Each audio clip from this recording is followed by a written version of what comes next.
Hello students. So last class के अंदर मैंने आप लोगों को टॉपिक खत्म करा दिए थे कि मेटल की केमिकल प्रॉपर्टीज और फिजिकल प्रॉपर्टीज, नॉन मेटल की केमिकल प्रॉपर्टीज और फिजिकल प्रॉपर्टीज। ये सारा का सारा टॉपिक हमारा क्लियर हो चुका था। एक बार हम जरा इन्हें समराइज कर लेते हैं। ठीक है। फिजिकल प्रॉपर्टीज में आप लोगों को सिर्फ और सिर्फ फोकस करना है कि एक्सेप्शंस क्या है, और आप लोगों से यह भी पूछा जा सकता है कि उनमें से बेस्ट क्या है। फॉर एग्जाम्पल क्वेश्चन ये भी आ सकता है, name the metal which has the highest melting point और बॉइलिंग पॉइंट। अगर कोई स्टूडेंट जानता है कि कौन सा मेटल है जिसका हाईएस्ट मेल्टिंग पॉइंट और बॉइलिंग पॉइंट होता है, वो आंसर दे सकता है। किस मेटल का हाईएस्ट बॉइलिंग पॉइंट और मेल्टिंग पॉइंट होता है? Tungsten, correct answer. अब और भी इसी टाइप के क्वेश्चन आएंगे आप लोगों से। इसके बाद आती है केमिकल प्रॉपर्टी। केमिकल प्रॉपर्टीज पे रिगार्डिंगली क्वेश्चन क्या आते हैं? जैसे आप लोगों को एक्सेप्शंस के रिगार्डिंगली बताए थे कि कौन सा मेटल ऑक्सीजन के साथ किस तरह से रिएक्ट करेगा, फिर उनके ऑक्साइड का नेचर क्या होगा। उसी तरह से नॉन मेटल के ऑक्साइड का नेचर क्या होता है? एनसीईआरटी में मेटल का तो है, लेकिन नॉन मेटल ऑक्साइड के नेचर का मेंशन ही नहीं है। मेटल ऑक्साइड का नेचर क्या है? बेसिक। और नॉन मेटेलिक ऑक्साइड का नेचर क्या होता है? एसिडिक। क्वेश्चन अगर आए आप लोगों के पास कि आप लोगों को क्या करना है, जो नॉन मेटेलिक ऑक्साइड है उसकी रिएक्शन करके दिखानी है किसी भी बेस के साथ, तो कैसे करेंगे? ये पार्ट, नॉन मेटेलिक ऑक्साइड हमारे पास क्या है? Carbon dioxide. मैं ऐसे रिएक्ट कर रहा हूं किसके साथ? NaOH के साथ। और ये क्या बनाएगा? Na2CO3 plus H2O। पता है हम जनरली क्या याद रख सकते हैं? हम जनरली ये याद रख सकते हैं, आप याद रखो, आपको हमेशा जो रिएक्शन लिखनी होगी नॉन मेटेलिक ऑक्साइड की बेस के साथ, उसमें कार्बन डाइऑक्साइड ही याद रखो, और कुछ भी याद करने की जरूरत नहीं है। इवन आप लोगों ने ये रिएक्शन तो बहुत बार पढ़ी भी होगी बच्चों, कुछ ज्यादा ही पढ़ी होगी ये रिएक्शन। ये रिएक्शन किसी चैप्टर में पीछा नहीं छोड़ रही। Calcium hydroxide plus carbon dioxide क्या फॉर्म करता है? Calcium carbonate plus H2O। तो रिएक्शन तो हम कितनी बार पढ़ रहे हैं, है ना। उसी तरह से अब हमारे पास क्या आता है कि मेटल वाटर के साथ रिएक्ट करते हैं। क्या नॉन मेटल वाटर के साथ रिएक्ट करते हैं? नहीं, नॉन मेटल वाटर के साथ रिएक्ट नहीं करते।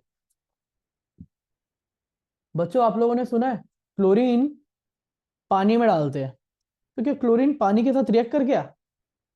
नहीं ना, रिएक्ट तो नहीं करा ना, दोनों अलग ही हैं।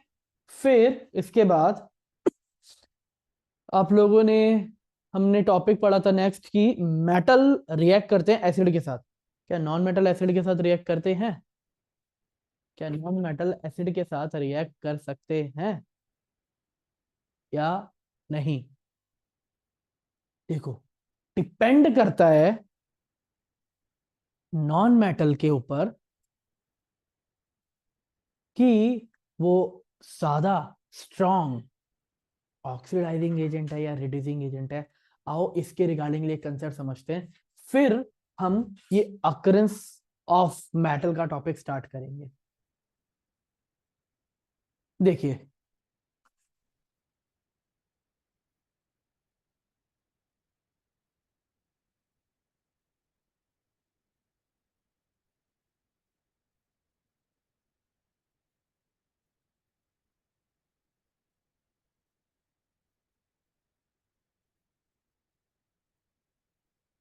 आप लोगों को आंसर देना है इसका ऑक्सीडेशन और रिडक्शन के अकॉर्डिंग, कौन ऑक्सीडाइज हो रहा है और कौन रिड्यूस हो रहा है। अब ऑक्सीडेशन रिडक्शन यहां कहां से आ गया? और यहाँ पे कैसे पता चलेगा? आप जरा खुद देखो, ये HCl है, H2 में कन्वर्ट हो रहा है, इसे ध्यान दोगे? नहीं नहीं नहीं, H को H के साथ कभी कंपेयर नहीं करते। Cl, HCl ZnCl2 में कन्वर्ट हो रहा है, पहले इसके पास हाइड्रोजन था और अब इसके पास हाइड्रोजन, तो ये क्या हो रहा है? HCl क्या हो रहा है? ऑक्सीडाइज। अगर ये ऑक्सीडाइज हो रहा है तो ये क्या होगा?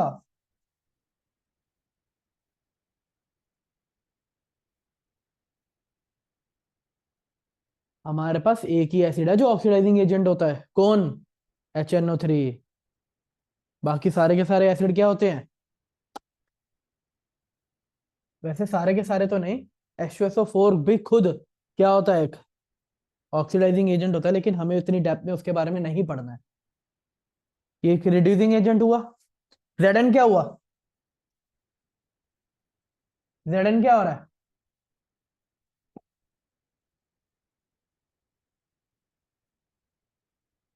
रिड्यूस।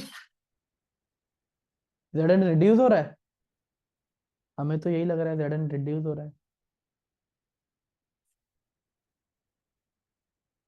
सोचो सोचो बच्चों, Zn रिड्यूस हो रहा है?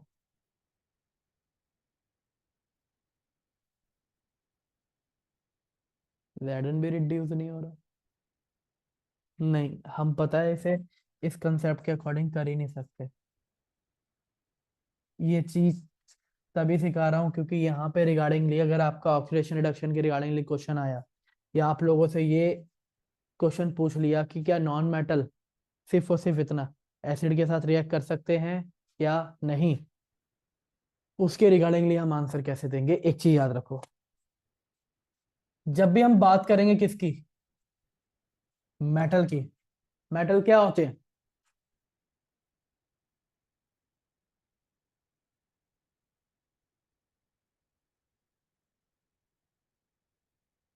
Reducing agent. अब हमें यहाँ पे याद करने वाला कंसेप्ट है, जो लिखा था ना वो सब गलत है। हमें याद क्या रखना है यहाँ पर? मेटल क्या है? Reducing agent. अगर रिड्यूसिंग एजेंट है तो क्या हो रहे होंगे ये? Metal oxidize into ion. अगर मेरे पास कोई ऐसा नॉन मेटल हो, कोई ऐसा नॉन मेटल हो जो इसी तरह से एक्ट करे, तो रिएक्शन पॉसिबल है। और अब पॉइंट ये आता है, ऐसा कौन सा नॉन मेटल है जिसके साथ ये रिएक्शन पॉसिबल है? एनसीईआरटी के अंदर मेंशन है ये चीज। अब आप में से कितने बच्चों ने ये चीज पढ़ी हुई है? नहीं पढ़ी हुई, कोई बात नहीं, पढ़ाते हैं। टॉपिक ही है बच्चों हमारा, ये टॉपिक है, तभी तो मैं ये पूछ रहा हूं। पढ़ते हैं, समझाता हूं कहाँ आएगा ये टॉपिक। बात करते हैं अभी हम, मेटल अकर कहाँ पे होते हैं, मिलते कहाँ पर है? बच्चों आप लोगों को पता है, अगर ज्योग्राफी पे ध्यान दे, हम अर्थ पे कहाँ पे रहते हैं?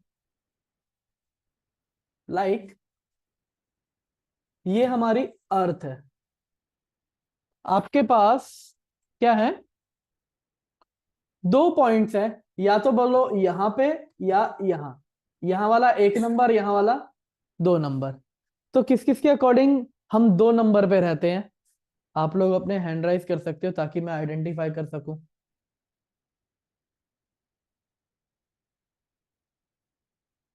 किस किस के अकॉर्डिंग हम दो नंबर पे रहते हैं? अच्छा कोई नहीं, एक नंबर पे। हाँ, हम सरफेस पे ही रहते हैं, ना कि अर्थ के अंदर गड्ढा खोद के जाके रह रहे हैं। ये याद रखो, हम सब अर्थ के सरफेस पर ही रह रहे हैं, ठीक है? अगर हम सब अर्थ के सरफेस पे रह रहे हैं तो ये जो हमारी अर्थ है, तो अर्थ की क्रस्ट किसकी बनी हुई है? मेटल की। सो जैसा यहाँ पे मेंशन है line, earth crust is a major source of metal. ठीक है, इवन जो सॉल्ट वाटर होता है ना, उसके अंदर भी ढेर सारे मेटल होते हैं। किस फॉर्म में? जैसा यहां पे मेंशन है, सॉलेबल सॉल्ट, जो क्या होता है, sodium chloride, magnesium chloride, calcium chloride. तो ये कुछ तरह इस तरह के सॉल्ट हमें देखने को मिलेंगे। ठीक है, एक चीज याद रखो, पॉइंट कि आपको एनसीईआरटी के अकॉर्डिंग लैंग्वेज क्या याद रखनी है। एलिमेंट और कंपाउंड जो अकर होते हैं naturally in the earth crust, उसे हम क्या बोलेंगे, मिनरल।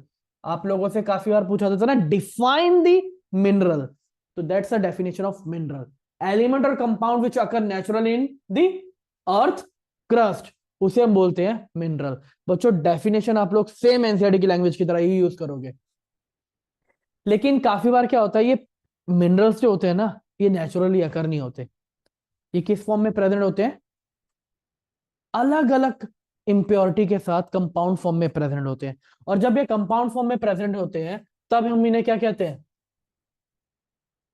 और। तो डेफिनेशन क्या हुई, mineral contain very high percentage of particular metal and the metal can be perfected extracted from it, this mineral are called ore. तो मिनरल यहां पर क्या है, काफी ज्यादा परसेंटेज के अंदर प्रेजेंट है, लेकिन वो है क्या, वो एलिमेंट नहीं है। अब जैसे मान लो, आप में से कितने बच्चों को पता है कि एल्युमिनियम, एल्युमिनियम का जो ओर है उसका नाम क्या होता है, बॉक्साइट। करेक्ट, बॉक्साइट होता क्या है,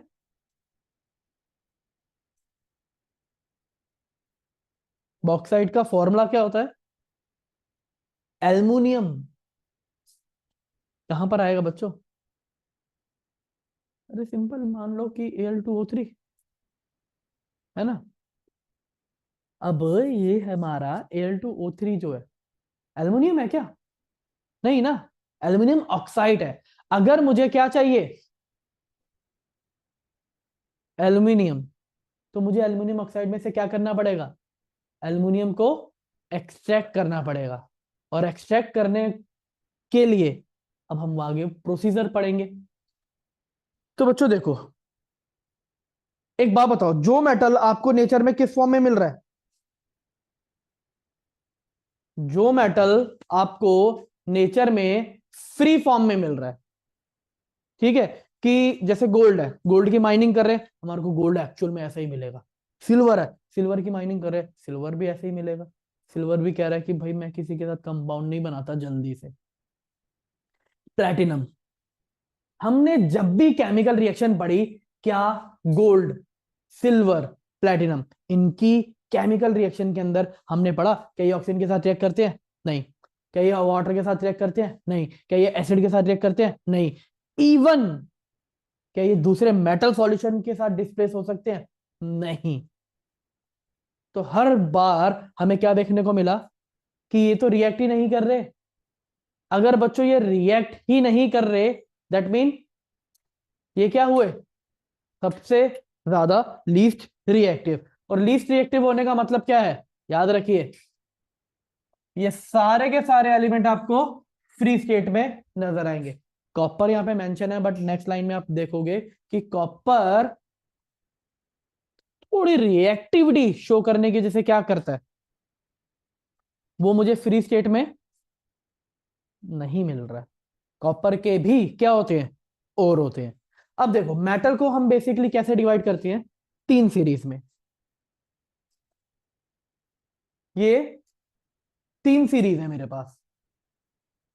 तीन सीरीज कैसे, एक क्या है, हाईली रिएक्टिव, एक मिडल रिएक्टिव, और एक लीस्ट रिएक्टिव। लीस्ट रिएक्टिव के लिए क्या कह रहे हैं, कि लीस्ट रिएक्टिव क्या है, क्या कह रहे हैं बच्चों,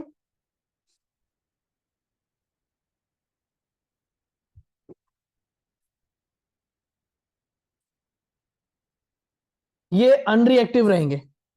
जैसे मैंने बताया, ये आपको नेचर में कैसे मिलेंगे, जिस फॉर्म में प्रेजेंट है उसी फॉर्म में मिलेंगे। ठीक है, फिर लेस रिएक्टिव, ये क्या होंगे, इनके लिए हमें क्या ध्यान देना है, ये होते हैं हमारे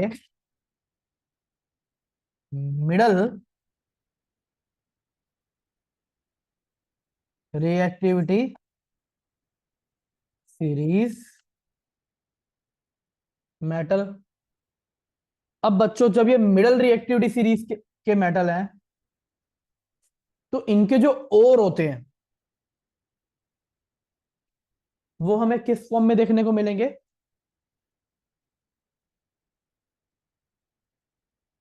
मेटल सल्फाइड या फिर मेटल कार्बोनेट। बच्चों सल्फाइड, तो फॉर्मूला हम क्या याद रखेंगे? M2SN, N is a valency of metal, metal carbonate, M2CO3 all twice N। ये हमारे लीस्ट रिएक्टिव, लेकिन याद रखो ये जो हमारा कॉपर है, ये कॉपर भी किस में आएगा? लेस रिएक्टिव में आएगा। और ये जो हमारे लेस रिएक्टिव है कॉपर, और कॉपर के साथ साथ कौन होता है? कॉपर एंड मरकरी, ये हमारे क्या होते हैं?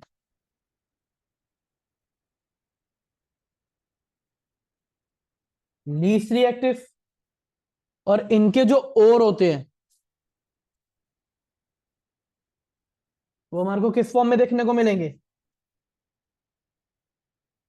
Metal sulphide. सबसे पहले हम ये वर्डिंग समझ लेते हैं, मिडल रिएक्टिविटी सीरीज। ठीक है, अब जरा सीरीज पे ध्यान दो। हाइड्रोजन है, हाइड्रोजन से नीचे कटरीना ने कार मांगी ऑल्टोजैन फरारी, फिर भी हाय हाय आया हाइड्रोजन, क्यों मिली? कॉपर मरकरी, कहां गए?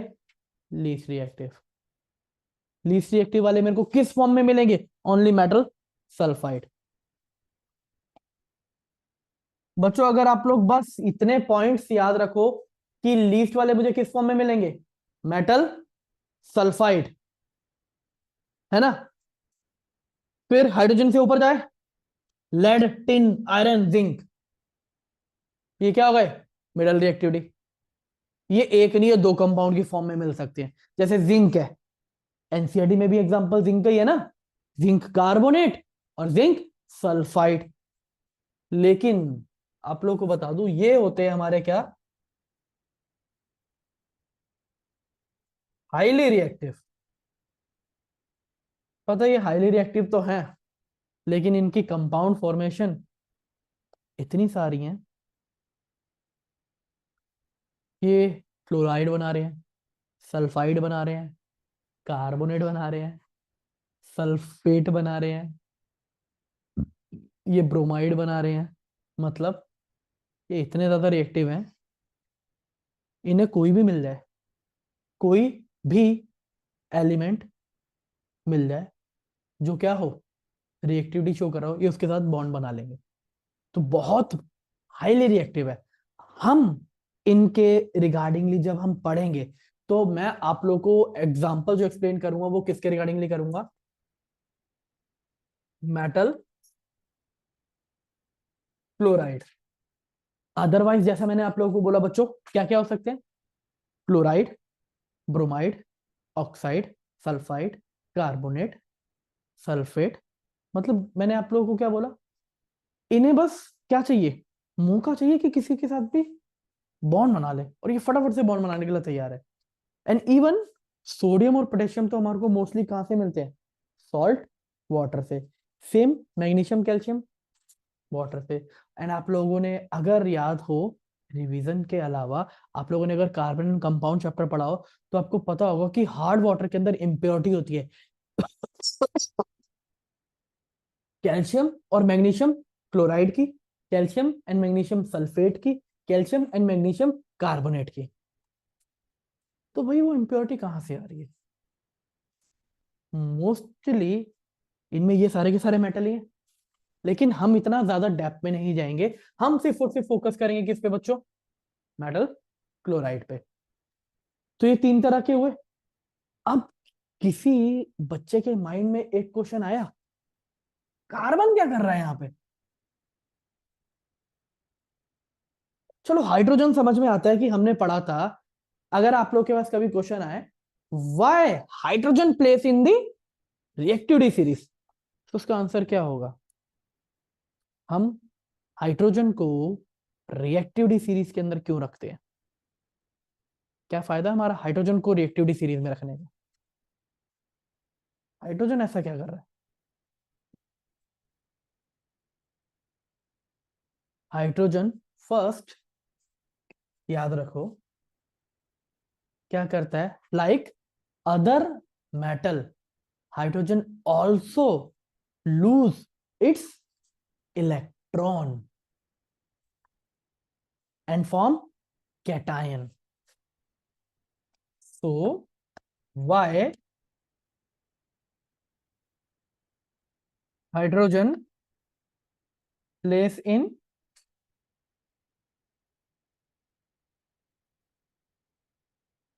reactivity series?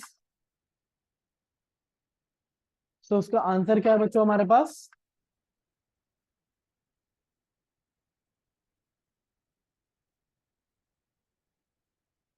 हाइड्रोजन क्या करता है? Loose electron like other metal and form cation.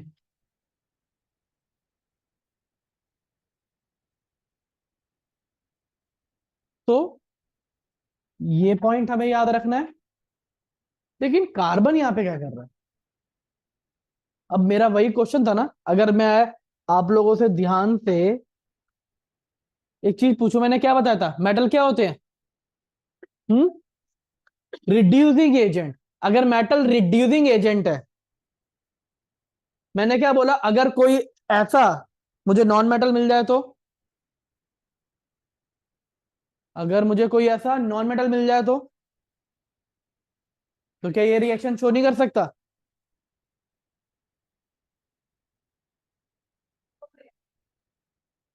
तो बच्चों कार्बन क्या होता है? Reducing agent. कार्बन हमारा एक रिड्यूसिंग एजेंट है। अगर ये भी सेम मेटल की तरह काम कर रहा है ना, तभी तो हम इसे यहां रिएक्टिविटी सीरीज में पढ़ रहे हैं। अब देखते हैं कार्बन का रोल क्या है आगे जाके, ठीक है? क्योंकि कार्बन के रिगार्डिंग ये क्वेश्चन जरूर आएगा। क्वेश्चन बताऊंगा कि किस तरह से आएगा, पहले टॉपिक आने दो बच्चों। अब हमारे पास स्टेप्स क्या इन्वॉल्व होते हैं, that several step are involve in the extraction of pure metal from ओर।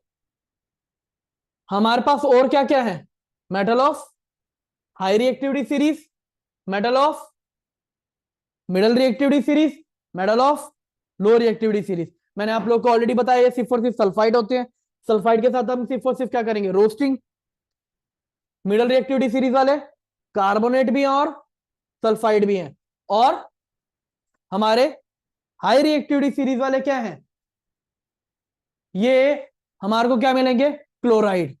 तो इनके साथ हम क्या करेंगे, इलेक्ट्रोलिसिस। देखो मैं आप लोगों को सिंपल शुरुआत हम करते हैं कि एक्सट्रैक्ट करते कैसे, तो हमारे को वो स्टेप समझ में आते रहेंगे। सबसे पहले बात करते हैं ore mine from the earth, usually contaminated with the large amount of impurity such as soil, sand, जिसे हम क्या कहते हैं, गैंग्यू। तो याद रखिए डेफिनेशन ऑफ गैंग्यू, जो भी ओर होते हैं, ओर के साथ क्या होता है, इंप्योरिटी होती है सच एज सॉइल और सैंड। तो इस तरह की इंप्योरिटी जब होती है तब हम इसे क्या बोलते हैं, गैंग्यू। ठीक है? इस इंप्योरिटी को हम कैसे रिमूव कर सकते हैं, भाई सैंड है या फिर सॉइल है, कैसे रिमूव कर सकते हो, सिर्फ और सिर्फ जस्ट वॉश आउट करके। कोई यहां पर तो ये नहीं है कि कोई केमिकल रिएक्शन हो रही है। फिर इसके बाद जब हमारे को और में से क्या करना है, और में से एलिमेंट अलग करना है, तो हम यूज करेंगे फिजिकल मेथड। अगर मुझे गैंग्यू को रिमूव करना है तो मैं यूज करूंगा physical method, sorry sorry sorry sorry, जब मैं गैंग्यू को रिमूव करूंगा तो फिजिकल, और जब हम और में से मेटल को करेंगे तो हम करेंगे केमिकल। अब हम जरा कुछ स्टेप्स होंगे, वो स्टेप्स याद रखने हैं। देखो बच्चों, मेटल कितने तरह के थे?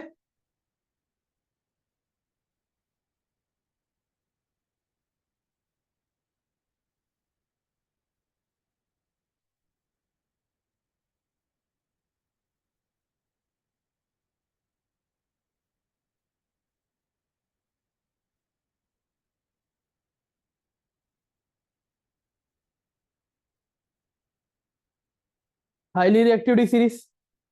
अब पता है ये इतने ज्यादा क्या है, हाईली रिएक्टिव है, जिसके अंदर बताऊंगा कि हम क्या क्या नहीं कर सकते, तभी इनके लिए मेथड अलग अलग होंगे। सबसे पहले हम बात करेंगे किसके regardingly, less reactivity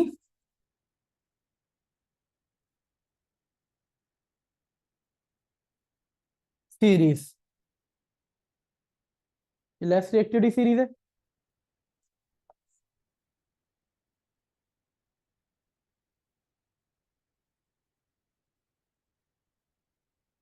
middle reactivity series. जब मैं लेस रिएक्टिविटी सीरीज के बारे में बात करूंगा तो हमें स्टेप पे फोकस करना है कि स्टेप क्या क्या होने वाले हैं।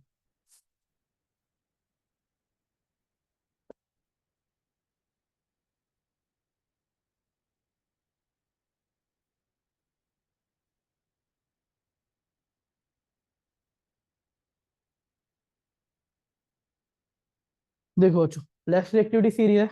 Step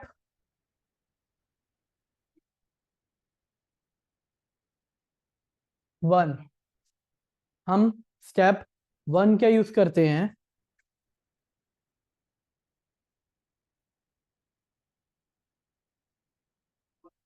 formation of oxide. सबसे पहले आप क्या बनाओगे, ऑक्साइड। अब मिडल रिएक्टिविटी सीरीज वाले तो भाई दो है, एक है नहीं, एक है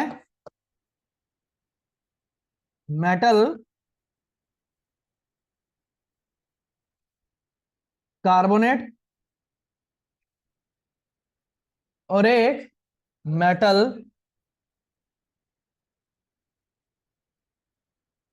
सल्फाइड। लेस रिएक्टिविटी सीरीज वाले हमारे पास क्या है, मेटल सल्फाइड ओनली। ठीक है। अब अगर सल्फाइड है तो आप क्या यूज करोगे मेथड, रोस्टिंग। रोस्टिंग का मतलब क्या है, एक बात बताओ, जब हम रोस्ट करने की बात करते हैं, रोस्ट का मतलब क्या होता है, भूनना। रोस्ट का मतलब अगर हम हिंदी में देखें तो क्या होता है, भूनना। भूनोगे किस पे, आग पे ही ना। और अगर आग पे भून रहे हो तो आग के लिए क्या चाहिए, ऑक्सीजन। मीनिंग समझो, रोस्टिंग मतलब भूनना, भूनने तो भाई आग पे भूनते हैं हम। अब अगर आग पे भून रहे तो आग जलाने के लिए क्या चाहिए, ऑक्सीजन। बिना ऑक्सीजन के आग जलेगी नहीं। तो रोस्टिंग मतलब हम क्या कर रहे हैं, बर्न कर रहे हैं कंपाउंड को इन दी प्रेजेंस ऑफ ऑक्सीजन। लेकिन वहीं पे अगर मेरे पास कार्बोनेट है तो क्या मेथड यूज करूंगा मैं,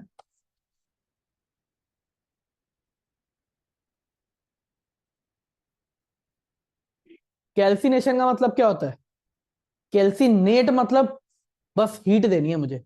अब हीट तो मैं माइक्रोवेव में भी दे दूं, तो माइक्रोवेव के अंदर जब हम हीट दे रहे हैं तो कौन सी आग जला रहे हैं, ओवन के अंदर हम हीट दे रहे हैं तो कौन सी आग जला रहे हैं, नहीं ना। तो जस्ट हीट दे रहे हैं, तो वहां पर ऑक्सीजन की रिक्वायरमेंट नहीं होती। लेकिन एनसीईआरटी के अकॉर्डिंग आप क्या याद रखोगे, हम हीट कर रहे हैं with limited amount of oxygen. क्योंकि एनसीईआरटी की लैंग्वेज हमारे को ये वर्डिंग यूज करने को कहती है, ना कि ऑक्सीजन नहीं है ये कभी नहीं बोला गया। बस क्या वर्ड यूज करते हैं, लिमिटेड अमाउंट ऑफ ऑक्सीजन। ठीक है, अब इससे मेरे को मिलेगा क्या? Metal oxide, metal oxide. बच्चों नीचे वाले में भी कोई फर्क चलेगा? नहीं चलेगा, क्योंकि भाई यहां पर भी वही सेम मेथड ही हो रहा है। और मुझे क्या मिलेगा? Metal oxide. और कुछ अलग देखने को नहीं मिलने वाला। अब जब हर जगह metal oxide metal oxide metal oxide ही मिल रहा है मुझे, और मुझे कुछ भी अलग नहीं मिल रहा, इसके बाद आता है मेरा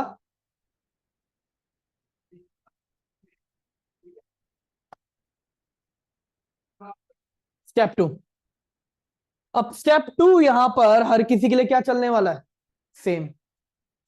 अब यहां पे क्या यूज करोगे?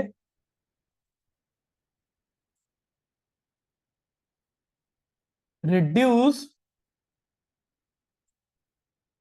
Metal oxide by carbon Coke. पता है क्यों? क्योंकि ये क्या होता है? Strong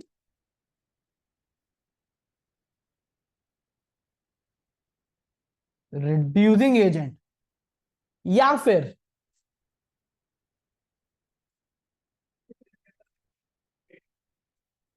highly reactive metal than metal present इन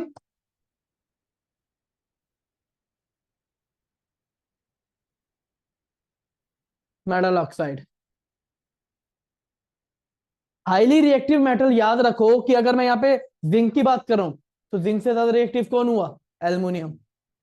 अगर मैं आयरन की बात कर रहा हूं, तो मैं जिंक ले सकता हूं।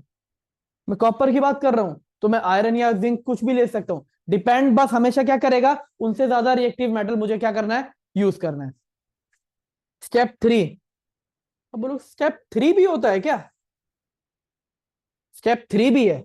और स्टेप 3 में हम क्या पढ़ेंगे?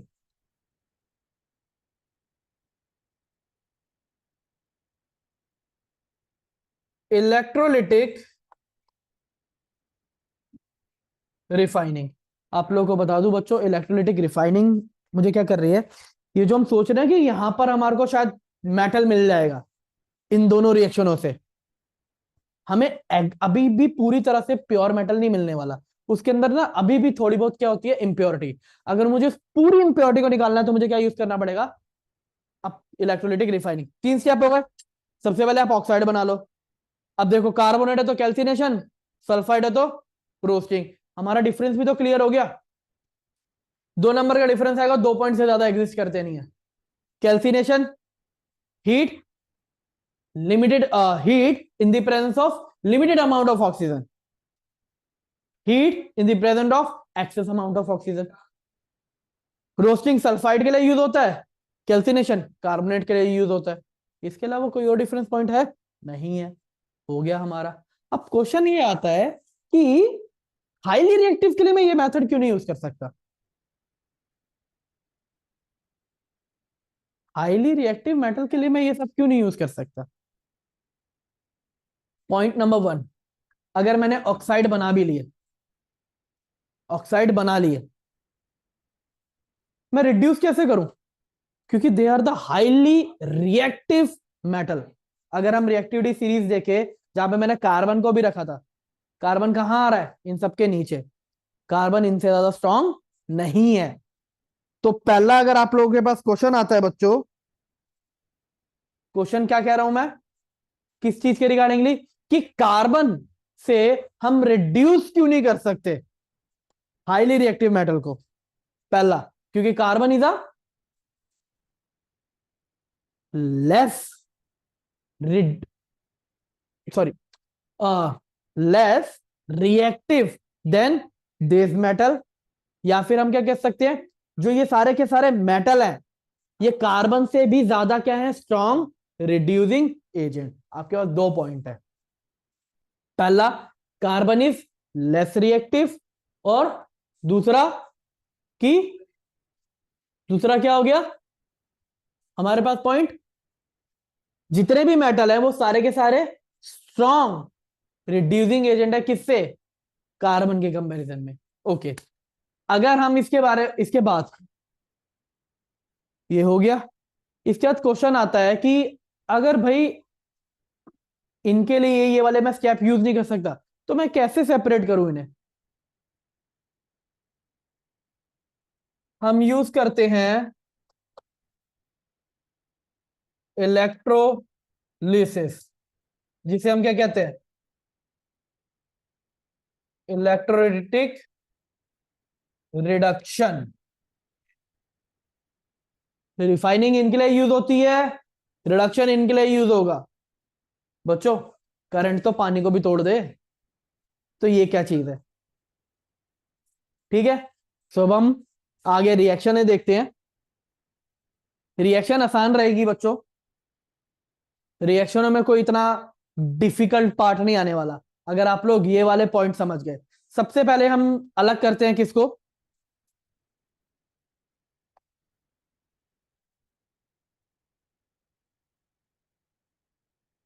Extraction of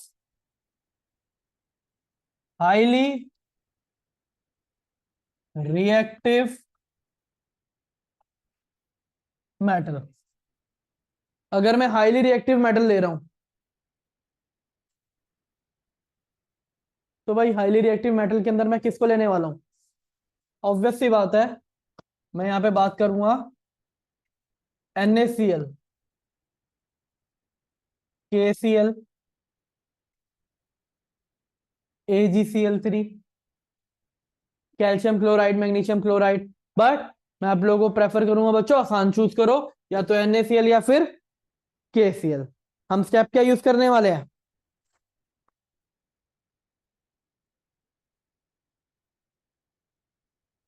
extract by electrolytic reduction. Procedure पे ध्यान दे लेते हैं जरा, प्रोसीजर क्या है।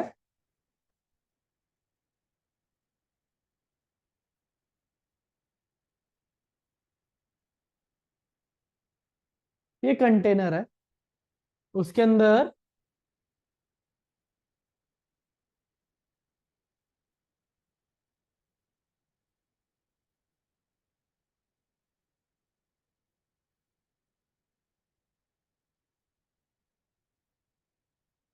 मैंने क्या लिए, दो इलेक्ट्रोड लिए,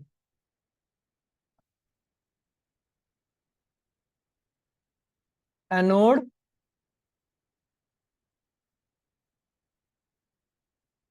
और कैथोड। एनोड के ऊपर कौन सा चार्ज, पॉजिटिव, कैथोड पे नेगेटिव चार्ज।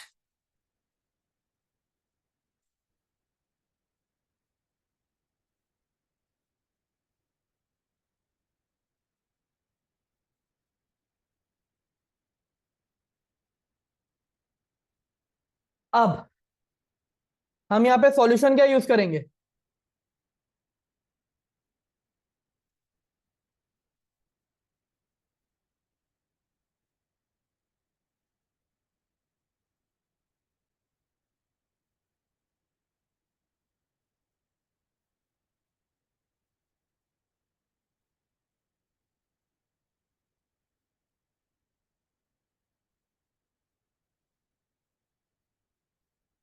मैंने लिया NaCl, लेकिन यहां पर साथ में क्या ऐड करा, H2SO4। H2SO4 क्या करेगा, ये कुछ नहीं करता, इसका काम क्या है, बस इंक्रीज कंडक्टिविटी। इसके अलावा आप लोगों को इसका कोई और काम याद नहीं रखना। अब जरा ध्यान से देखो बच्चों, हम लोगों ने डॉट स्ट्रक्चर बनाए थे। अब NaCl को पानी में डालूंगा, तो ऑब्वियस सी बात है NaCl किस में ब्रेक होगा, Na+Cl-। मुझे Na+ चाहिए, या मुझे Cl माइनस चाहिए, मुझे तो Na चाहिए और Cl2 चाहिए, ये मैं कैसे क्रिएट करूं? अब तभी तो इलेक्ट्रोड लगाई हैं, इलेक्ट्रोड का रोल ही वही है। इलेक्ट्रोड क्या करने वाला है? यही तो करने वाला है। अब हम फोकस किस चीज के ऊपर करने वाले हैं? अब जरा ध्यान से देखो बच्चों, एनोड। बच्चों आप लोग को पता है ऑक्सीडेशन रिडक्शन इलेक्ट्रॉन के बेसिस पे भी होता है। कितने बच्चों को यह पता है इलेक्ट्रॉन के बेसिस पे ऑक्सीडेशन रिडक्शन कैसे होता है? कोई बात नहीं, नहीं पता तो सीख से। मेरे पास क्या है, अगर कोई भी एलिमेंट है वो इलेक्ट्रॉन को क्या कर रहा है, गेन कर रहा है, it's called reduction, it's called reduction. और वहीं पे वो इलेक्ट्रॉन को लूज कर रहा है, इट्स कॉल्ड ऑक्सीडेशन। अब जरा एक सेकेंड, तो जो सोडियम के पास प्लस चार्ज है ना, अगर सोडियम के पास प्लस चार्ज है और सोडियम को क्या बनना है, Na प्लस से Na बनना है, तो उसे इलेक्ट्रॉन चाहिए या लूज करना पड़ेगा, गेन करना है? मैं दोबारा आप लोगों से पूछ रहा हूं, Na प्लस को आपने Na में कन्वर्ट करना है, इलेक्ट्रॉन गेन होगा या लूज होगा? गेन होगा, क्योंकि इसकी कॉन्फ़िगरेशन 2-8 है, मुझे चाहिए 2-8-1, तो मुझे गेन करना पड़ेगा। अब अगर मुझे गेन करना पड़ेगा तो क्या होगा प्रोसीजर?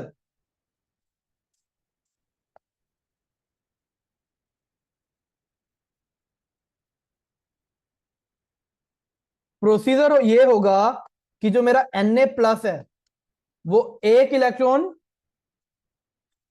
गेन करेगा और वापस क्या बना लेगा, Na। एक सेकेंड, हम सब ने ये पढ़ा था,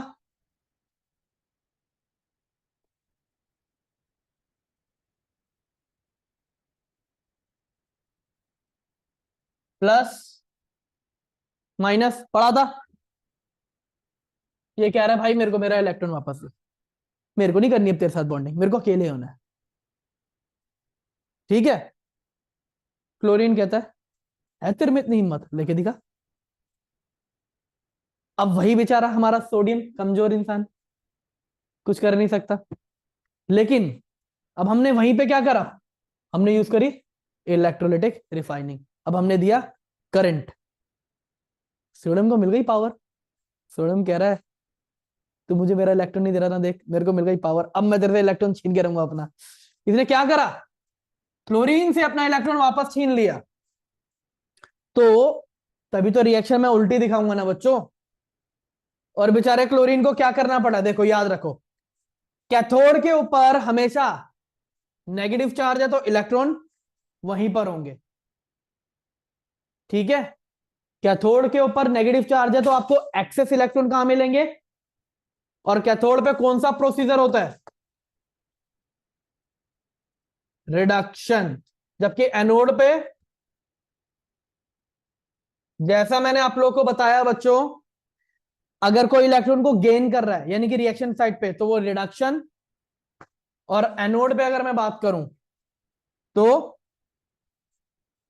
Cl माइनस था, ये कह रहा है ठीक है भाई अब तेरे पास पोटेंशियल ज्यादा हो गया, अब मैं तेरे से हार ही जाऊंगा, जा ले ले अपना इलेक्ट्रॉन। बातचीत में ही समझा लिया इन्होंने, लड़ाई झगड़ा बिना करे, इसने इलेक्ट्रॉन। लेकिन एक बात बताओ, क्या Cl एग्जिस्ट करता है नेचर में? क्या एग्जिस्ट करता है? अगर बच्चों मैं यहां पे 2 लगाऊंगा तो ये कितने Cl, एक बैलेंस करना पड़ेगा, कितना करना पड़ेगा, लेकिन यहां पे नेगेटिव चार्ज भी कितना हो गया,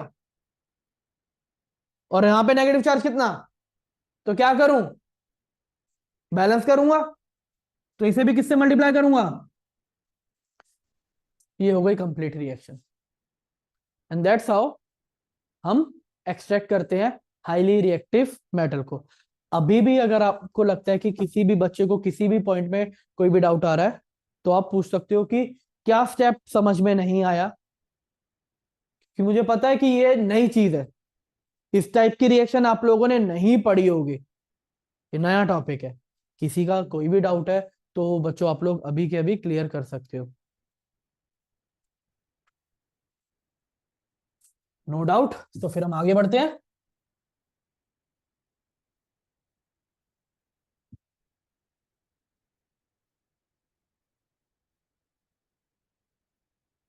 बच्चों मैंने हाईली रिएक्टिव सीरीज वाले मेटल को तो एक्सट्रैक्ट कर लिया, अब हम किसको एक्सट्रैक्ट करेंगे?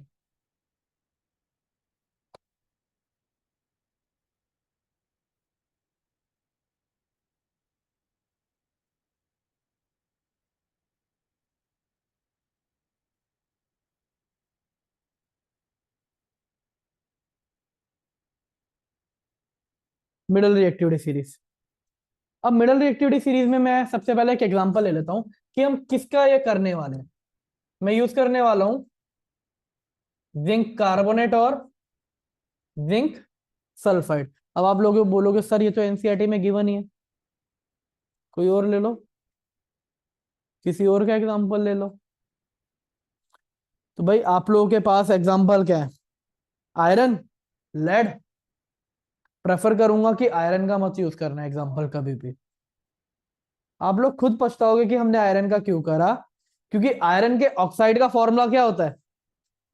Fe3O4 लोगे या Fe2O3 लोगे? अब वहीं पे गड़बड़ आएगी ना, तो इसलिए Fe मत यूज करो। फिर बात आती है लेड। अगर मैं लेड को करूं चाहे मैं जिंक को करूं, बात तो एक ही होने वाली है, उसमें तो कोई किसी तरह का कोई फर्क पड़ने ही नहीं वाला। और कॉपर मेरा चला गया लीस्ट रिएक्टिव में, तो कॉपर आने नहीं वाला। इसीलिए एग्जाम्पल भी आपका हमेशा जिंक पर आएगा, इवन क्वेश्चन भी आपका हमेशा जिंक पर ही आएगा रिएक्शन के बेसिस पे। अदरवाइज आपसे कोई भी मेटल पूछ सकते हैं, रिएक्शन अगर आएगी तो सिर्फ जिंक की आएगी, इसलिए मैं एग्जांपल जिंक का लेके चल रहा हूं। अब अगर हम फोकस करें स्टेप वन, प्लीज कोई बच्चा इलेबोरेट करेगा मुझे कि स्टेप वन क्या था? What is the step one? Formation of oxide.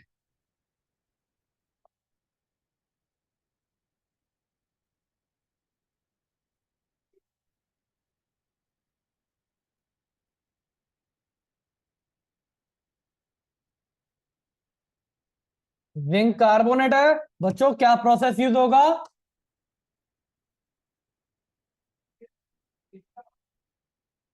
Zinc sulphide है बच्चों, क्या प्रोसेस यूज होगा? कोई और डिफरेंस नहीं। क्या बनाएगा? ZnO plus CO2, ZnO plus SO2।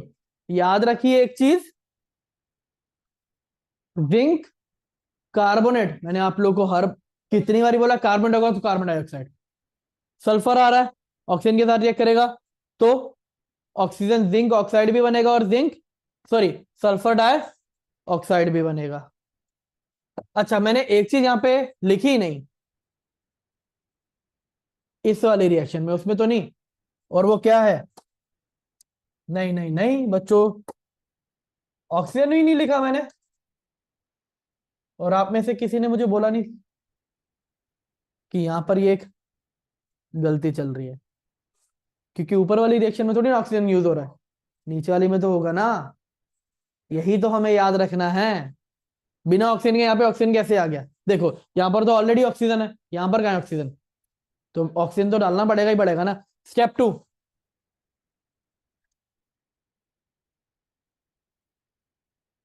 Step to में मैं यहाँ पे क्या यूज करने वाला हूँ?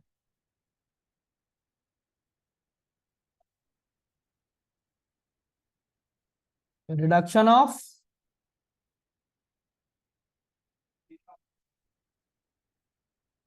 Metal oxide.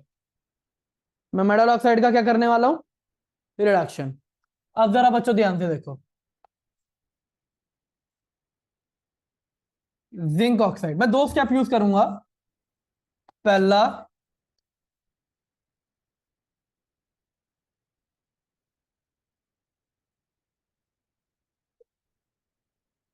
Reduction by Coke.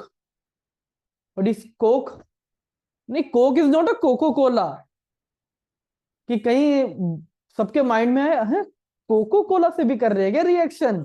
Cocoa Cola नहीं है, इंस्टाग्राम की रील मत याद करने लग जाना कि वहां पर देखो कोको कोला से भी तो कुछ ना कुछ कर रहे होते हैं, तो वो नहीं है। कोक मतलब क्या होता है? Purest form of carbon. तो मेरे पास कार्बन है, मैं उसे यूज करूंगा। जिंक ऑक्साइड, कार्बन जाएगा जिंक को डिस्प्लेस कर देगा, क्या बनाएगा? जिंक सॉलिड मिलेगा और मुझे क्या मिलेगा? Carbon monoxide gas. बच्चों स्टेट लिखनी जरूरी है इस पॉइंट पे, स्टेट लिखनी सिर्फ और सिर्फ जरूरी है, सिर्फ और सिर्फ मेंशन करूंगा इसी पॉइंट पे। बाकियों पे आप मेंशन करो या ना करो, कोई रिक्वायरमेंट नहीं है। तो क्यों? कार्बन क्या है? स्ट्रॉन्ग रिड्यूसिंग एजेंट है, देन जिंक, इसलिए ये रिएक्शन हो रही है। सेकंड, कार्बन आप क्या लिख सकते हो? हाईली रिएक्टिव है, बस। लेकिन मैं प्रेफर करूंगा आप लोग टर्म क्या यूज करो? रिड्यूसिंग एजेंट की, क्योंकि काफी बारी जब आपके क्या कहते हैं आंसर शीट आती है मार्किंग स्कीम यानी कि, तो मार्किंग स्कीम के अंदर ना वर्डिंग ना रिड्यूसिंग एजेंट यूज होता है, ना कि हाईली रिएक्टिव। तो मस्ट याद रखो कि यूज जो करो वर्ड वो रिड्यूसिंग एजेंट करो, ना कि हाईली रिएक्टिव। बच्चों सेकंड क्या करूंगा?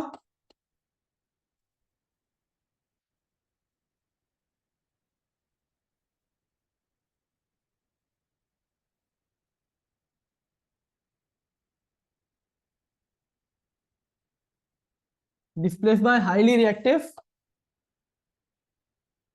मैटर। अभी मैं जिंक की कर रहा हूं, तो मैं यहाँ पे जिंक के बारे में ही बात करूंगा और किसी के बारे में बात नहीं करूंगा, ठीक है? तो मेरे पास जिंक ऑक्साइड है, मैं किसे रिएक्ट कराऊंगा? कौन सा मेटल ले? एल्यूमिनियम ले लेते।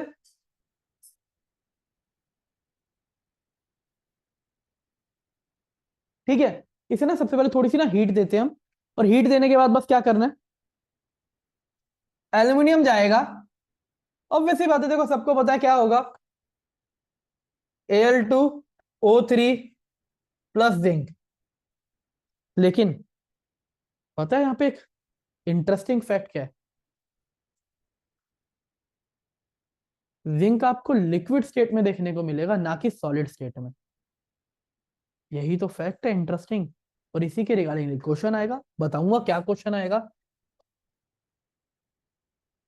आप याद क्या रखोगे? ये रिएक्शन जो होती है वो क्या होती है?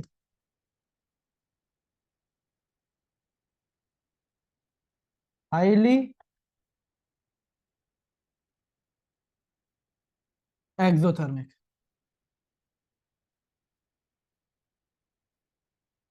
भाई हाईली एक्सोथर्मिक होने की वजह से जो हमारा मेटल था ना, प्योर मेटल, पता है मेटल जब प्योर होते हैं ना तो कंपेटिवली इजीली मेल्ट हो जाते हैं, और वो वहां पे हीट भी इतनी ज्यादा है, इतनी ज्यादा हीट, जिससे ऑटोमेटिकली वेल्डिंग सुना आप लोगों ने? वेल्डिंग कभी अपनी लाइफ में देखी आप लोगों ने? वेल्डिंग कैसे होती है? चलो अब मैं वेल्डिंग वाली रिएक्शन भी बताता हूँ। और उस वेल्डिंग का कहां पर यूज होता है? रेलवे ट्रैक को जोड़ने पे। एक क्वेश्चन आता है,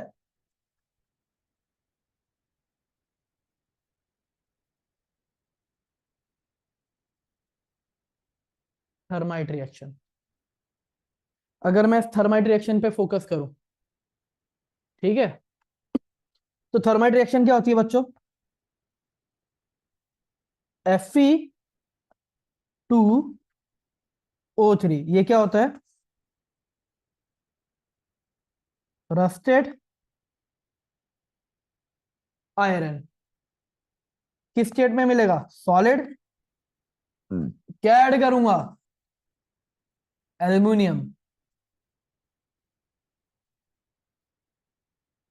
बच्चों अगर आपने वेल्डिंग देखी हो तो वेल्डिंग वाले क्या करते हैं, एक पाइप सा होता है, पतला सा पाइप, उसे लेते हैं, जिसपे वेल्ड करना है वहां पे लेते हैं और वहां पे हीट देते हैं, है ना। हमें लगता है वो हीट दे रहे हैं, तो वो हीट की वजह से मेल्ट आयरन हो रहा है। देखो वेल्डिंग अलग अलग तरह की होती है बच्चों, ठीक है, अलग अलग तरह की होती है।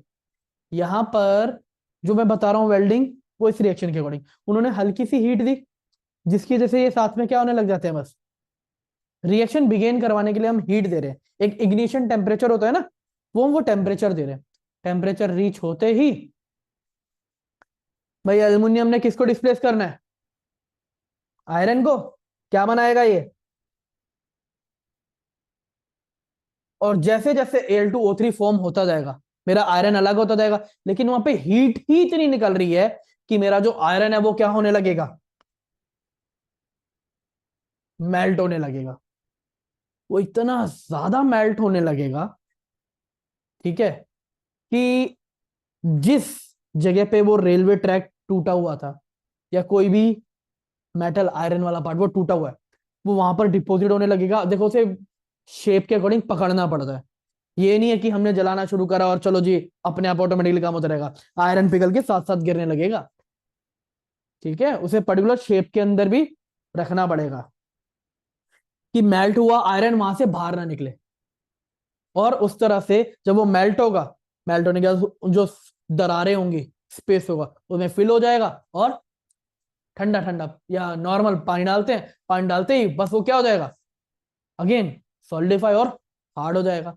देखो हमने रस्ट भी हटा दिया, हमने पटरी को भी नया बना दिया, क्यों, क्रैक भी ज्वाइन कर दिए। आपकी एनसीईआरटी में एक और रिएक्शन मेंशन होगी बच्चों, MnO2 plus Al give Mn plus Al2O3। इसके ऊपर ना क्वेश्चन आता है, देखो वो क्वेश्चन ईयर PYQ में कराऊंगा, लेकिन अभी जो मुझे क्वेश्चन टॉपिक के साथ साथ जैसे आते हैं मैं वो भी साथ साथ समझाता जाऊंगा। यहां तक आई डोंट थिंक किसी को डाउट होगा। अगर डाउट है तो बच्चों क्लियर कर लो, अभी तक इजी चल रहा है पार्ट। अब आप लोगों को एक्सट्रैक्शन समझ में आ रहा है, रिएक्शनें समझ में आ रही हैं एक्सट्रैक्शन की। आपके पास क्वेश्चन क्या आता है जो मैं आप लोगों से पूछ रहा था,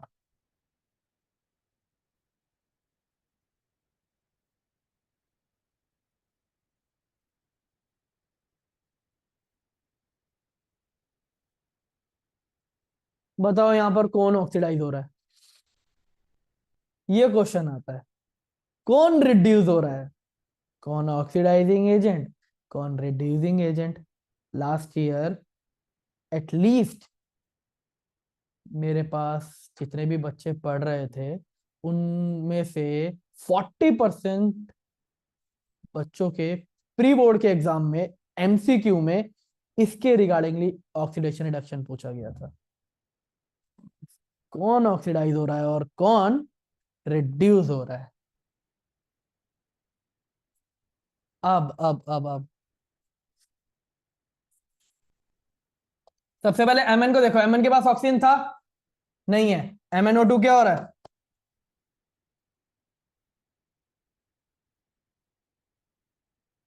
कौन सा एजेंट,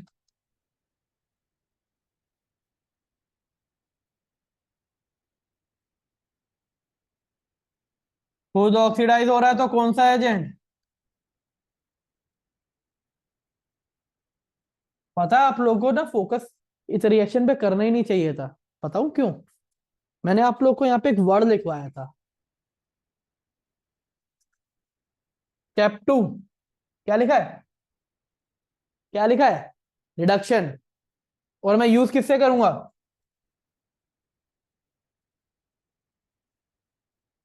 रिड्यूसिंग। तो बच्चों जो सॉरी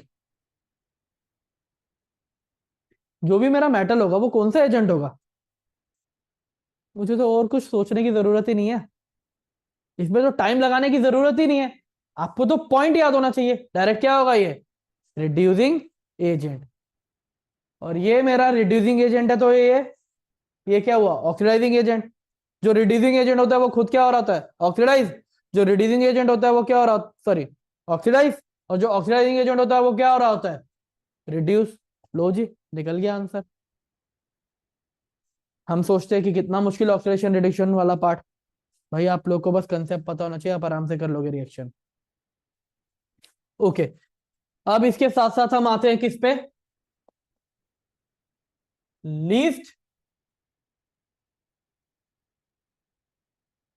रिएक्टिविटी सीरीज, जिसमें क्या क्या होता है हमारे पास,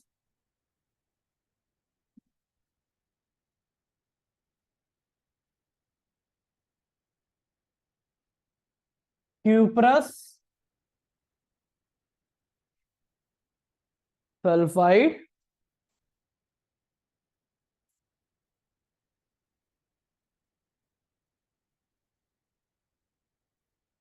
और सिनेबार।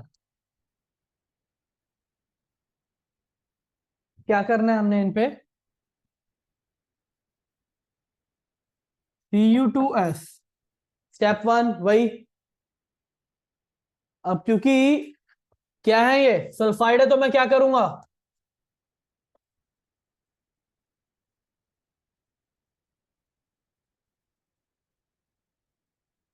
क्या बनेगा,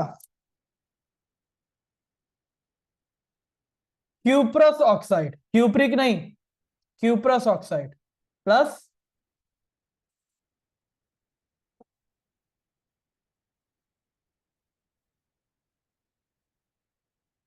सल्फर डाइऑक्साइड।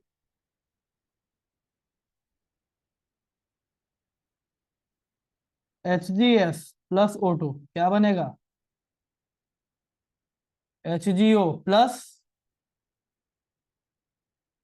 SO2। मेरे को ये दोनों मिले। स्टेप टू,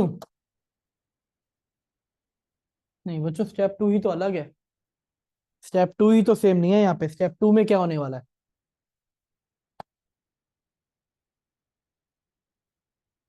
अगर मैं क्यूप्रस ऑक्साइड के रिगार्डिंगली बात कर रहा हूं, आप इसे क्या करोगे, क्यूप्रस सल्फाइड के साथ ही रिएक्शन करा दो इसकी, कुछ अलग नहीं करना।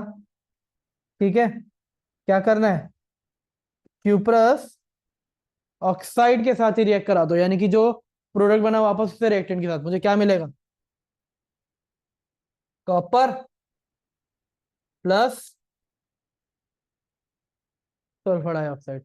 बच्चों रिएक्शन जितने भी लिख रहा हूं ना, बैलेंसिंग का काम आप लोगों का रहेगा कि आप इन्हें बैलेंस करके चलो। ठीक है, इसके बाद हमारे पास सेकंड क्या है, HgOS। इसे बस क्या करना है, हीट करना है, आपको मिलेगा Hg+O2। चलो जी, खत्म हो गया ये वाला पार्ट भी। लेकिन एक और अभी भी तो स्टेप बचा,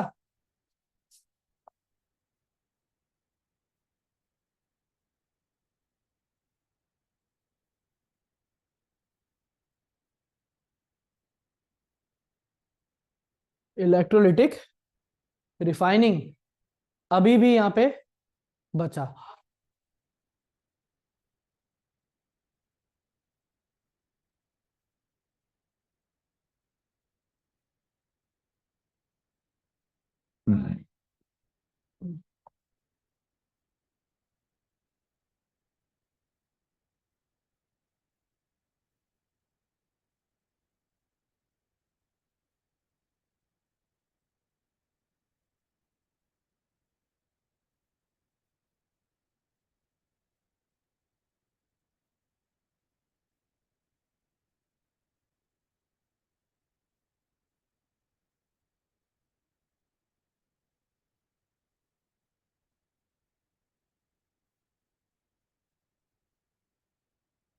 एनोड, कैथोड, अब होगा क्या, कैथोड पे मैं क्या लूंगा और एनोड पे मैं क्या लूंगा, मुझे वो ध्यान देना है।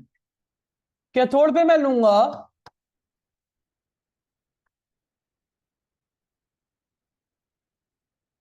Pure metal. एनोड पे मैं क्या लूंगा? Impure metal. बच्चों याद करो, एनोड पे मैंने क्या प्रोसीजर बताया था? Oxidation reduction.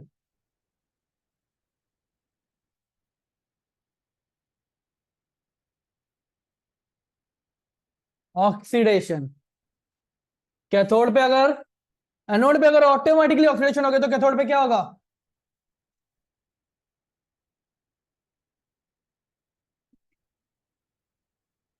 रिडक्शन। अब यहां पर मैं क्या लेता हूं? सॉल्यूशन ऑफ मेटल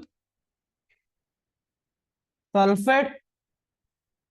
अब बताओ, मैं एग्जांपल कॉपर का लेके चलूं या जिंक का लेके चलूं? हम दोनों में से किसी का भी लेके चल सकते हैं, और दोनों में रिएक्शन सेम ही होगी। बस आपको जहां पर Cu है वहां पे बस Zn लगाना है, जहां पे Zn है बस वहां पे Cu लगाना है, दैट्स इट। और कुछ फर्क नहीं होने वाला, इवन चार्जेस भी सेम रहेंगे।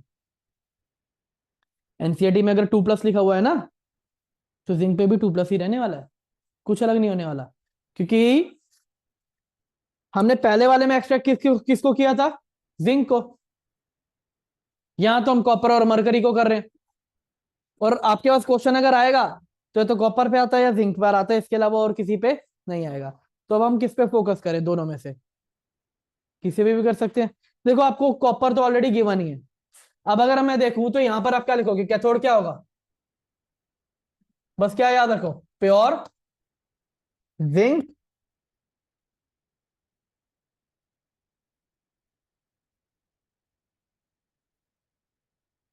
Impure metal. और ये क्या हो जाएगा? Zinc sulphate.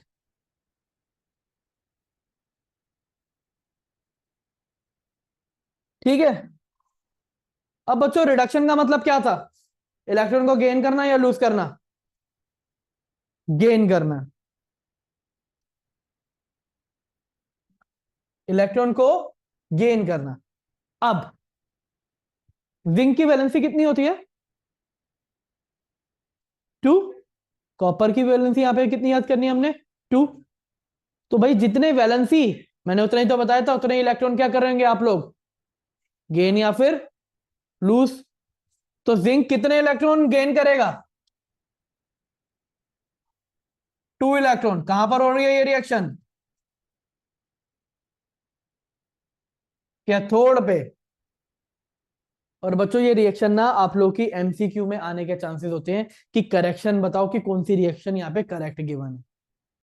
डायग्राम में भी कराऊंगा, अभी डायग्राम तो आपको एनसीईआरटी में मेंशन भी है।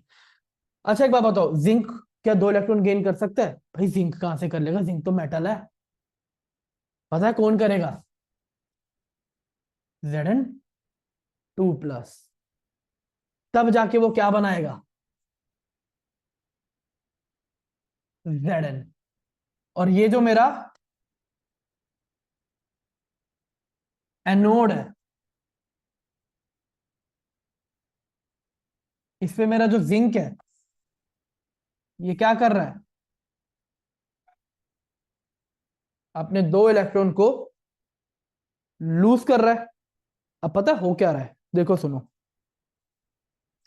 कैथोड के पास ऑलरेडी इलेक्ट्रॉन है, जैसे मैंने आप लोगों को पहले बताया था।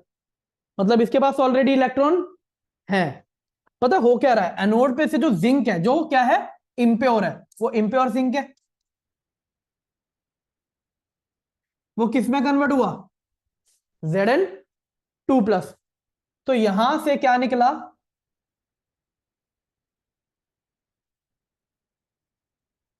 Zn2+ निकला। किस तरफ जाने की तरफ? चलो हम जाएंगे कैथोड पे। बच्चों कैथोड के पास ऑलरेडी क्या है? कह रहा है मेरे पास इलेक्ट्रॉन है ना। Zn2+, तुम लोग आ जाओ, मेरे पास इलेक्ट्रॉन है। मैं अपने इलेक्ट्रॉन तुम्हें दे दूंगा और बन जाओ तुम क्या?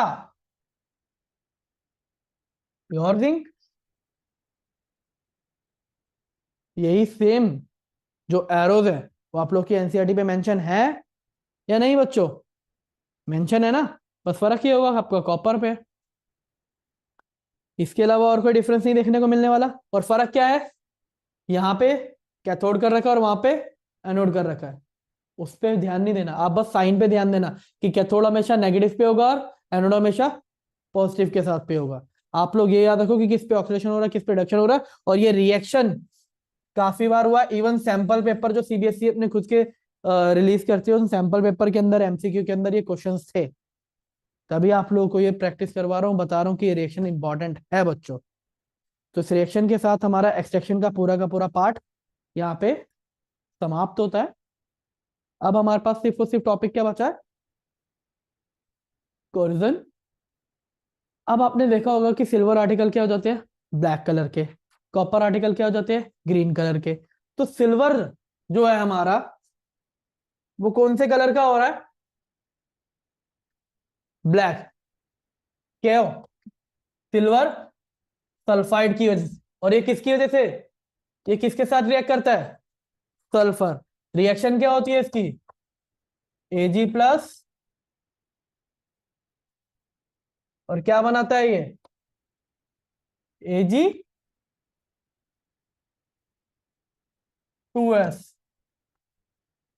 ठीक है। फिर कॉपर सबसे पहले किसके साथ रिएक्ट करता है, अगर मैं कॉपर की बात करूं, कॉपर सबसे पहले ऑक्सीजन के साथ रिएक्ट करके क्या बना रहा है, कॉपर ऑक्साइड। फिर यही कॉपर ऑक्साइड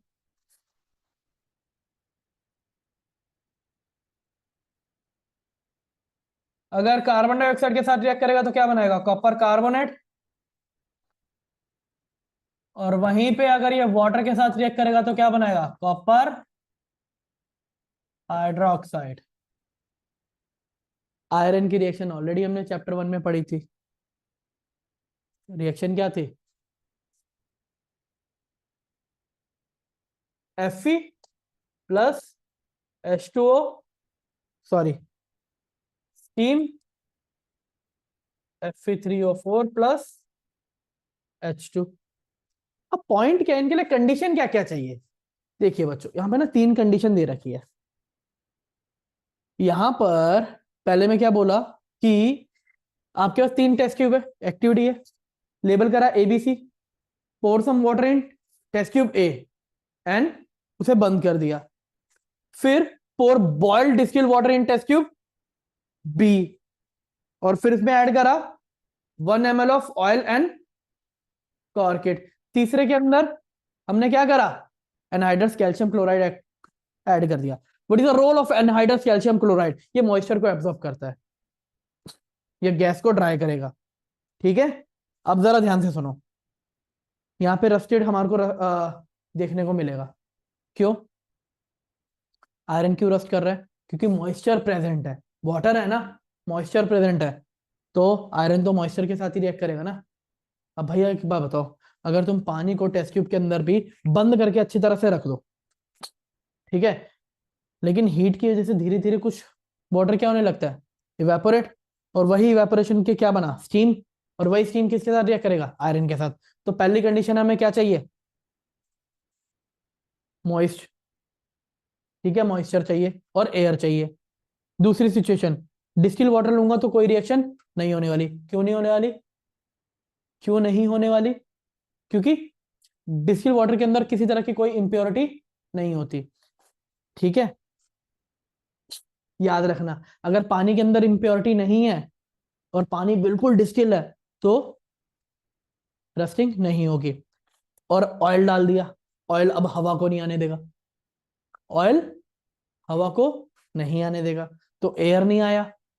देखो कंडीशन चाहिए मॉइस्चर, पानी, और पानी कैसा चाहिए, मिनरल वाटर, जिसमें मिनरल्स हो, इंप्योरिटीज हो। दोनों में से एक कोई भी लैक करेगा, हमारे को रस्टिंग देखने को नहीं मिलेगी।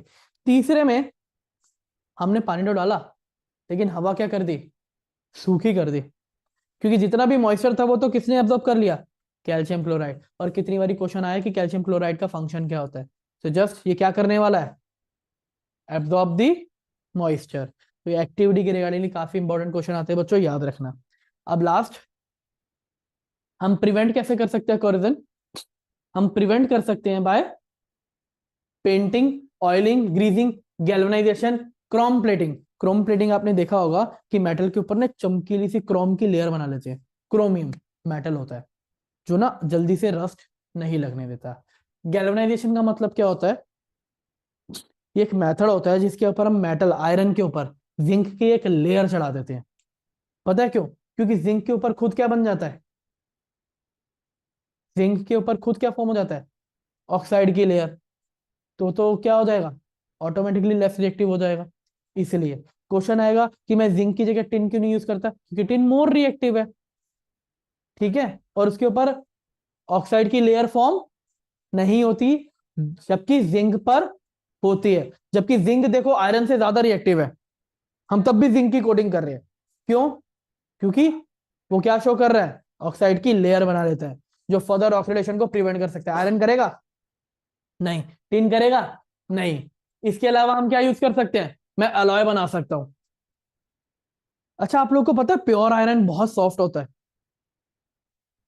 इतना सॉफ्ट, अगर मैं आप लोग को आयरन, प्योर आयरन की रोड दूं तो आप लोग उसे यू बैंड कर दोगे आराम से।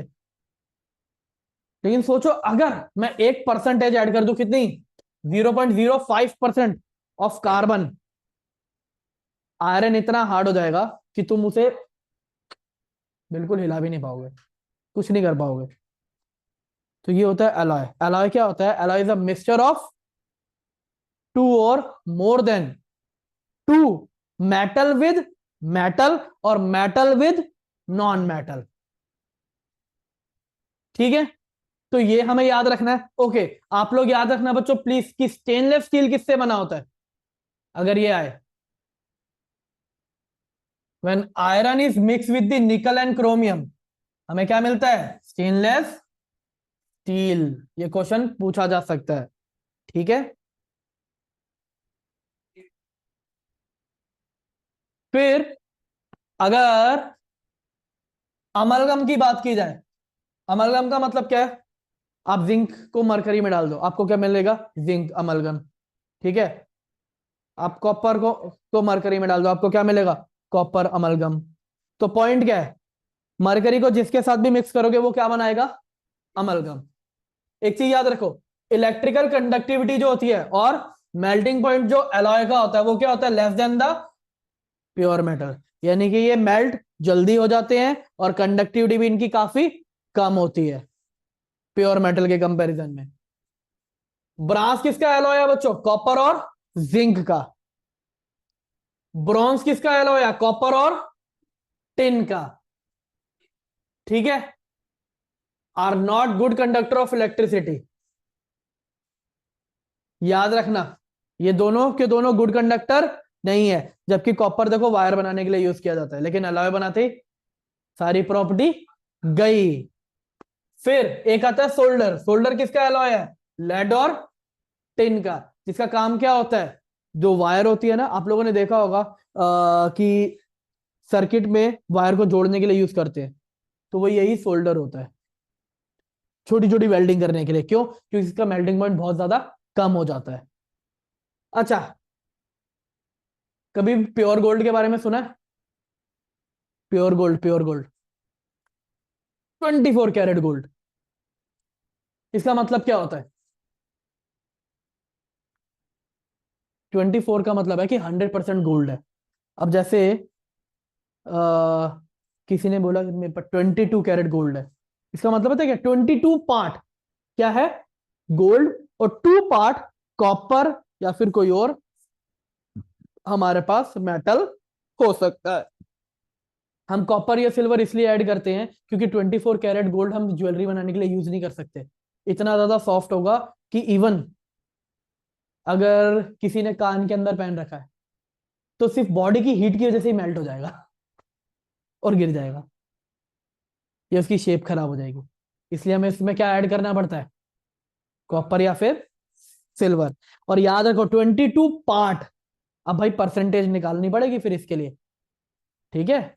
तो परसेंटेज निकालने का तरीका फिर क्या होगा? बस 22 अपॉन में 24 इंटू 100। आपकी परसेंटेज आ जाएगी इस तरह से, है ना, 2/24 × 100 आपकी परसेंटेज आ जाएगी। अब अगर मैं 20% बोलूं तो ये 20 और ये हो जाएगा 4। अब मैं 16% बोलूं तो ये हो जाएगा 16 और ये हो जाएगा 8। तो इस तरह से परसेंटेज गोल्ड की मैटर करेगी। आप लोगों में से कितने बच्चे कुतुब मीनार घूमे हुए? कुतुब मीनार के में अशोक स्तंभ देखा है? आयरन का बहुत बड़ा पिलर है, उसके ऊपर रस्ट लगा हुआ है? नहीं, प्योर मेटल है वो, प्योर आयरन है, प्योर आयरन। बस पता है फर्क क्या है, उसके ऊपर ना काफी सारे मिनरल की कोटिंग की गई है, जिसमें कौन है, फॉस्फोरस। उसकी वजह से उसके ऊपर कभी भी रस्ट ही नहीं लग सकता। और हम क्या सोचते हैं कि हम ज्यादा, हमारे टाइम पे हमारा टाइम ज्यादा मॉडर्न है ना। सोचो बच्चों, अशोक स्तंभ कब की बात की जा रही है, कितनी पुरानी बात है। सोचो, हम सोचते हैं कि वो तलवार लेके लड़ रहे होंगे इस तरह से।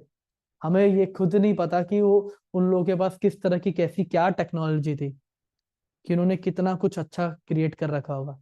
वो तो सिर्फ और सिर्फ हमारी थिंकिंग के अकॉर्डिंग हमने ऐसा सोच रखा है। साइंस इससे पहले कितनी ज्यादा डेवलप थी हमें भी नहीं पता। तभी देखो ना कितने साल हो चुके हैं, हजारों सालों से भी ज्यादा है। और वो हजारों सालों से आज तक उस पर कभी रस नहीं लगा। और देखो, हमारे 10 या 15 साल बने हुए फ्लाईओवर, है ना, या हमारी 2 महीने पहले ली हुई साइकिल, है ना, कितनी जल्दी रस लग जाता है। डिपेंड अपॉन दी कि मटेरियल की क्वालिटी और उसके ऊपर कोटिंग कैसे की जा रही है। अगर कोटिंग अच्छी होगी तो हम आयरन को हजारों सालों तक क्या कर सकते हैं, रस्ट से बचा सकते हैं।